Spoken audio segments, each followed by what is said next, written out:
കണ്ടറ്റവും മുറിക്കും വാളുവചനം കേൾക്കുന്നവനെ മുറിക്കും, സുവിശേഷകനെയും മുറിക്കും. ആമേൻ, ആമേൻ.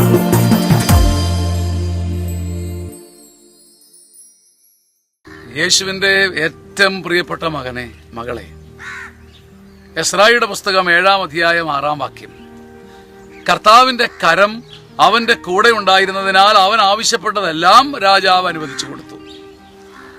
കർത്താവിന്റെ കരം എന്റെ തലയ്ക്ക് മുകളിൽ കുടചൂടി നിൽക്കുമ്പോൾ, കർത്താവിന്റെ കരം നിന്റെ തലയ്ക്ക് മുകളിൽ കുടചൂടി നിൽക്കുമ്പോൾ, അത് അധികാരി കാണുമ്പോൾ, മേലുദ്യോഗസ്ഥൻ കാണുമ്പോൾ, നിന്റെ ശത്രു കാണുമ്പോൾ, നിന്നെ പ്രതിയല്ല, നിന്റെ മുഖഭാവത്തെയോ വിനയത്തെയോ നന്മയോ പ്രതിയല്ല, കർത്താവിന്റെ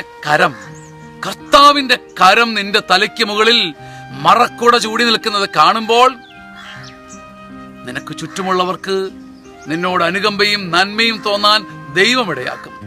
ഓ കർത്താവേ, നിന്റെ മഹത്വത്തിന്റെ കരത്താൽ എന്റെ പിഴവുകൾ മറയ്ക്കണമേ, എന്റെ കുറവുകൾ മറയ്ക്കണമേ, എന്റെ ദൗർബല്യങ്ങൾ മറയ്ക്കണമേ, എന്റെ ശോകഭാവത്തെ മറയ്ക്കണമേ. എന്റെ തലയ്ക്ക് മുകളിൽ നിന്റെ കൈ നീട്ടിപ്പിടിച്ച് നിന്റെ കൈയുടെ ശക്തിയും പ്രകാശവും മുഖാന്തരം എല്ലാവർക്കും എന്നോട് അനുകമ്പയും നന്മയും തോന്നാൻ അങ്ങിടയാക്കണമേ. ആമേൻ, ആമേൻ, ആമേൻ.